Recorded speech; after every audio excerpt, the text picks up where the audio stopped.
El crujido de las hojas secas bajo mis zapatos era el único sonido que rompía el silencio de la facultad a las 6 de la tarde. El aire de octubre en Madrid ya empezaba a morder. Ese frío húmedo que se te mete en los huesos y te obliga a subirte el cuello del abrigo. Pero el frío que yo sentía no venía del clima. Venía de dentro. Venía de la forma en que Lucía me había mirado esa mañana antes de salir de casa. Una mirada rápida, esquiva, como si mis ojos fueran un espejo en el que no quería verse reflejada. Lucía y yo llevábamos juntos 3 años. Nos conocimos en la carrera de Derecho, pero mientras yo me gradué y empecé a trabajar en un bufete gris y estresante, ella decidió hacer un posgrado en Ciencias Políticas. Todo iba bien, o eso me decía yo a mí mismo. Teníamos un apartamento pequeño pero acogedor, un gato que siempre dormía en mis pies y una rutina que me hacía sentir a salvo. Hasta que apareció el nombre de Diego. «Es solo un compañero de grupo para el trabajo final, Javi», me dijo ella hace un mes mientras revolvía su café con una insistencia nerviosa. «Es un poco pesado con los plazos, así que me escribe mucho. No le des vueltas. Pero yo soy abogado. Mi trabajo consiste en dar vueltas a las cosas hasta encontrar la grieta en el muro. Y la grieta apareció un jueves de lluvia torrencial. Llegué a casa antes de tiempo, porque se había cancelado una audiencia. Al entrar, el apartamento estaba en penumbra, solo iluminado por la luz del portátil de Lucía en el sofá. Ella estaba de espaldas, con los auriculares puestos, escribiendo con una rapidez frenética. Me acerqué para darle una sorpresa, pero antes de que pudiera decir una palabra, vi la pantalla. No era un documento de Word, era una ventana de chat. «No puedo dejar de pensar en lo que pasó en la biblioteca ayer. Tu perfume se quedó en mi sudadera». El mensaje estaba firmado por un tal de Montenegro. Lucía soltó una risita ahogada, una risa que yo no escuchaba desde hacía meses, y escribió: «Cállate, que me distraes.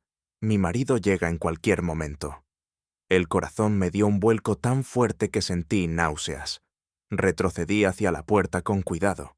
Salí al pasillo y volví a entrar cerrando la puerta con fuerza para que ella me oyera llegar. Cuando entré al salón, Lucía ya había cerrado el portátil y me sonreía con una máscara de normalidad que me heló la sangre. «Javi, qué susto me has dado. Pensé que salías a las 8», dijo, levantándose para darme un beso en la mejilla. El beso fue corto, seco, casi mecánico. «Se canceló lo de los Pérez», mentí, sintiendo cómo el sabor de la traición me amargaba la boca. «¿Cómo va el trabajo de grupo?» «Bien, pesado. Diego es un perfeccionista, no deja de mandarme correos con correcciones», respondió ella, evitando mi contacto visual mientras recogía sus cosas. Esa noche no dormí. Me quedé escuchando su respiración, que para mí ahora sonaba a mentira. El slow burn de mi paranoia empezó a consumirme. Cada vez que su móvil vibraba en la mesilla, yo sentía un pinchazo en el pecho. Ella empezó a poner el teléfono boca abajo. Empezó a llevarse el móvil al baño, incluso para ducharse. Empezó a quedarse en la facultad hasta tarde, alegando sesiones intensivas de estudio. Decidí que no podía seguir así. El silencio en nuestra casa se volvió denso, casi sólido. El sonido de los cubiertos contra el plato durante la cena era como disparos en una guerra fría. Ella hablaba de política, de leyes, de profesores, pero sus ojos estaban en otro lugar. Sus ojos siempre buscaban la pantalla de su móvil. Un martes decidí seguirla. Pedí la tarde libre en el bufete y me aposté en la cafetería frente a la facultad, oculto tras un periódico y unas gafas de sol. Vi a Lucía salir a las 4. No iba sola. A su lado caminaba un tipo alto, de pelo oscuro y descuidado, con una chaqueta de cuero que gritaba arrogancia. Era Diego. Lo supe por la forma en que ella se reclinaba hacia él cuando reían. Él le puso una mano en la parte baja de la espalda para guiarla entre la gente, y ella no se apartó. Al contrario, pareció encogerse hacia su toque. Caminaron hacia un parque cercano. Yo los seguía a unos 20 metros, ocultándome tras los árboles y los kioscos.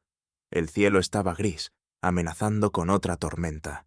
El viento movía el pelo de Lucía, y vi cómo Diego se estiraba para apartarle un mechón de la cara. Sus dedos rozaron su piel por un segundo más de lo necesario. Ella cerró los ojos y sonrió. Esa sonrisa me rompió por dentro. Se sentaron en un banco apartado, rodeados de hojas muertas.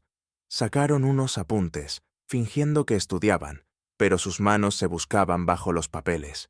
Yo saqué mi teléfono y empecé a grabar. Zoom al máximo. La imagen temblaba un poco por el frío y por mis propios nervios, pero era clara. Diego se acercó a su oído y le susurró algo. Lucía soltó una carcajada y le dio un golpe juguetón en el brazo. Luego, él la agarró de la barbilla y la besó. No fue un beso de compañeros de grupo. Fue un beso largo, cargado de una posesividad que me hizo querer gritar. Lucía le rodeó el cuello con los brazos, olvidándose del mundo, olvidándose de los 3 años de nuestra vida, de nuestro gato, de nuestras promesas. El sonido de la lluvia empezó a caer, primero suave y luego con fuerza, pero ellos no se movieron. Parecían alimentarse de la humedad y del riesgo de ser vistos. Regresé a casa empapado, con el alma rota, y un video que era una sentencia de muerte para nuestra relación. Me senté en el suelo del pasillo, a oscuras, esperando a que ella volviera. El reloj de la cocina marcaba cada segundo como un latigazo. Tic-tac, tic-tac. 2 horas después, escuché la llave en la cerradura. Lucía entró tarareando una melodía que yo no conocía. Encendió la luz y dio un salto al verme allí sentado. «Javier, Dios mío, ¿qué haces así? Me has dado un infarto», dijo, dejando el paraguas goteando en el suelo. Venía con el pelo ligeramente húmedo y las mejillas encendidas. «¿Dónde estabas, Lucía?», pregunté. Mi voz salió más ronca de lo que esperaba. «Ya te lo dije, en la biblioteca con el grupo. Nos hemos liado con el análisis del discurso y se nos fue el santo al cielo», dijo ella, quitándose el abrigo con una naturalidad aterradora. «¿Con el grupo o con Diego?», solté. Lucía se quedó congelada, con una manga del abrigo aún puesta. El silencio que siguió fue absoluto, solo roto por el sonido rítmico del agua cayendo del paraguas sobre el parqué. Ploc, ploc, ploc. «¿De qué hablas?». Diego estaba allí, claro. Es mi compañero de... «He estado en el parque, Lucía». La interrumpí, levantándome lentamente. Mi sombra se proyectaba larga sobre la pared del pasillo. «Os he visto. Os he grabado». Ella palideció. Sus ojos, antes brillantes por el encuentro, se llenaron de un pánico frío. Empezó a temblar, no de frío, sino de la adrenalina de verse atrapada. «Javi, no es lo que parece. Él me besó a mí. Yo intenté apartarme. Estoy confundida con el estrés del máster». Las excusas empezaron a salir de su boca como una catarata de mentiras ensayadas. «No me mientas más», dije, acercándome a ella hasta que pude oler su perfume. Y algo más, un olor a tabaco y a hombre que no era el mío. «He visto cómo le mirabas. He visto cómo le buscabas. No me digas que estás confundida. Estás decidida». Lucía se derrumbó en el suelo, llorando, ocultando la cara entre las manos. Pero yo no sentí lástima. Sentí una claridad gélida. «Mañana quiero que recojas tus cosas y te vayas», dije con una calma que me asustaba a mí mismo. «No quiero explicaciones, no quiero perdón, solo quiero que desaparezcas». Ella levantó la cabeza. Sus ojos estaban rojos, pero de repente algo cambió en su expresión. La culpa se transformó en algo más oscuro, una chispa de rebeldía o quizás de crueldad que nunca le había visto. «¿Crees que es tan fácil, Javier?», susurró ella, limpiándose las lágrimas con el dorso de la mano. «¿Crees que puedes simplemente echarme y ya está? Hay cosas que no sabes de Diego. Y hay cosas que no sabes de lo que hemos estado haciendo en este salón mientras tú estabas en el bufete. Me quedé paralizado. El aire en el pasillo pareció volverse irrespirable. ¿De qué estás hablando?, pregunté, sintiendo un nuevo tipo de terror reptando por mi nuca. Lucía se levantó, se acercó a mí y me miró fijamente a los ojos con una sonrisa que me heló el alma. Diego no es solo un compañero de clase, Javi. Diego es alguien que conocí mucho antes que a ti. Y lo que hemos planeado para este apartamento y para tu carrera apenas está empezando. En ese momento, alguien llamó a la puerta. No era un toque suave. Eran golpes fuertes, rítmicos, con la autoridad de quien sabe que tiene el control de la situación. «Es él», dijo Lucía, sin apartar la mirada de la mía. «Y no viene a hablar de política». Me quedé inmóvil, con la mano en el pomo de la puerta, sintiendo cómo el mundo que yo creía seguro se desmoronaba en pedazos bajo mis pies. ¿Quién era realmente Diego? ¿Y qué era ese plan del que Lucía hablaba? Los golpes en la puerta resonaban en mi cráneo como martillazos. Miré a Lucía. Ya no había rastro de la mujer dulce que me preparaba el café por las mañanas. Su rostro era una máscara de frialdad y desprecio. «Ábrele, Javier, no seas mal anfitrión», dijo ella, cruzándose de brazos. Giré el pomo con la mano temblorosa. Al abrirse la puerta, el pasillo del edificio pareció llenarse con la presencia de Diego. No venía solo con su chaqueta de cuero. Traía una carpeta de cuero negro bajo el brazo y una sonrisa que me revolvió el estómago. Entró en mi casa como si fuera el dueño, pasando por mi lado sin siquiera pedir permiso. «Bonito apartamento, Javi.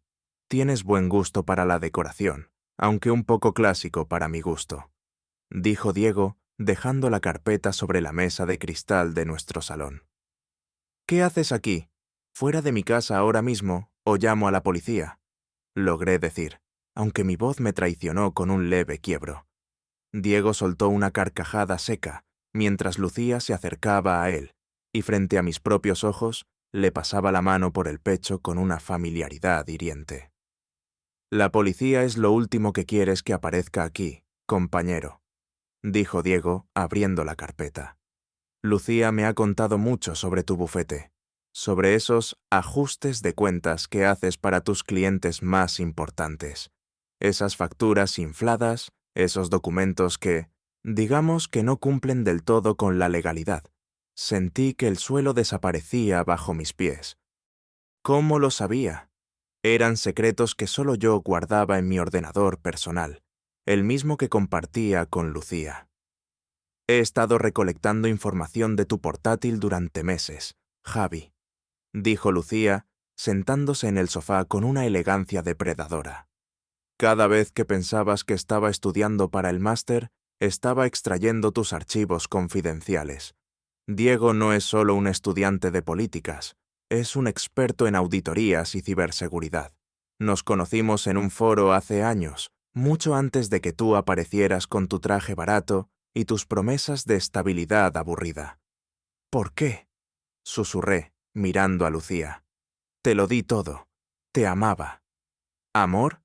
Javier, me tenías en una jaula de cristal», escupió ella, y sus ojos brillaron con un odio acumulado.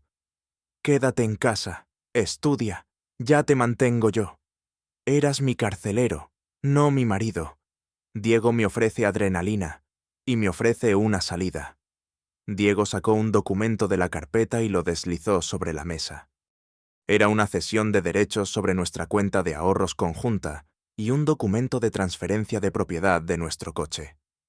«Firma esto, Javier», ordenó Diego. «Si lo haces, estos archivos desaparecerán y tu carrera como abogado seguirá intacta. Podrás seguir siendo el honorable Javier en tu bufete gris.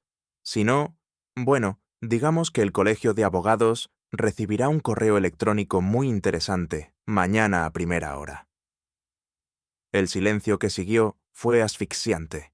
Podía oír el tic-tac del reloj de la cocina, el mismo que antes me daba paz y que ahora contaba los segundos de mi ruina. Miré el video que aún tenía en mi teléfono. El video de ellos besándose en el parque. Qué ridículo se sentía ahora.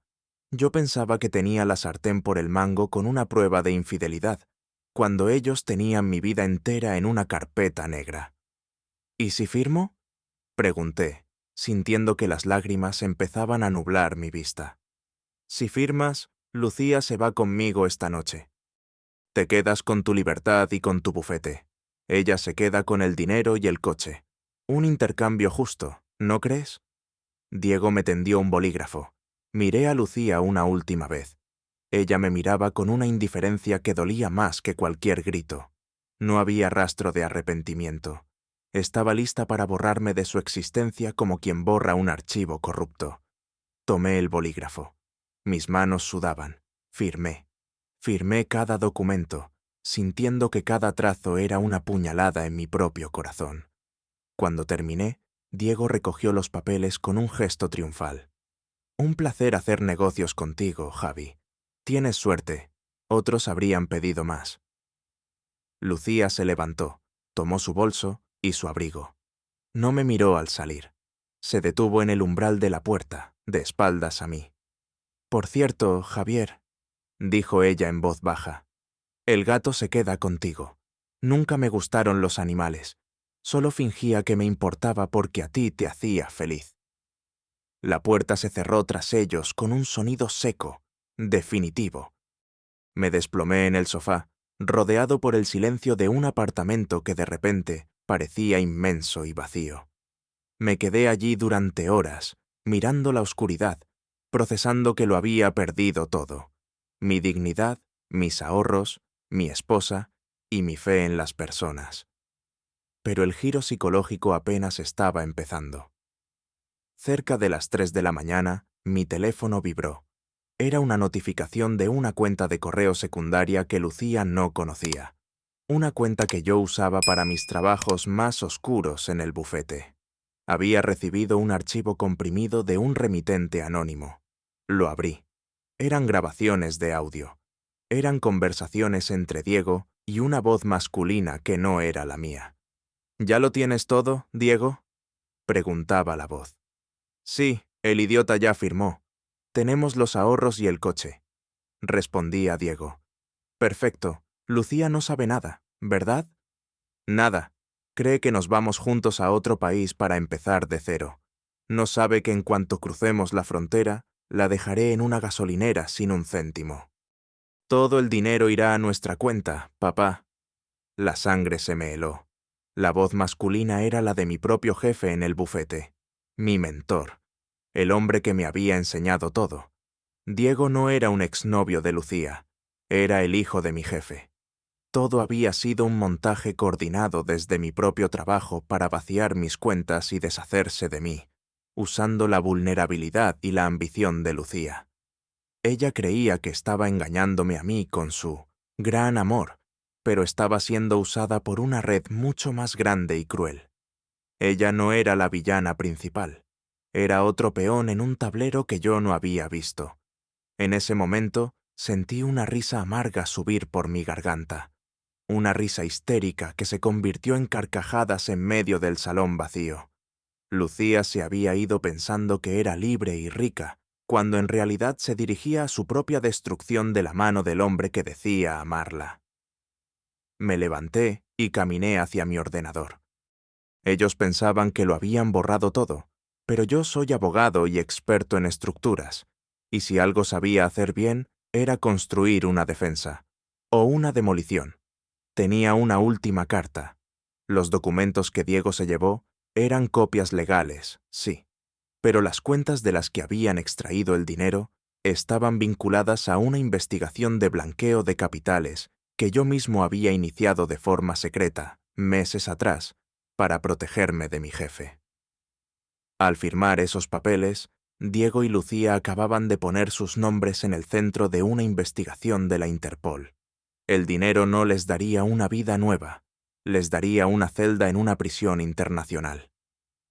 Miré por la ventana. La lluvia había parado. El amanecer empezaba a teñir el cielo de un rojo sangre. Saqué mi teléfono y marqué el número de la policía. «Hola, Quiero denunciar un robo y una red de extorsión, dije con una calma glacial. Tengo nombres, cuentas y grabaciones. Y quiero que intercepten un coche gris que se dirige a la frontera. Colgué. Me senté en mi sillón, acaricié al gato que acababa de saltar a mi regazo y esperé a que el mundo ardiera. Lucía quería adrenalina, quería algo impredecible.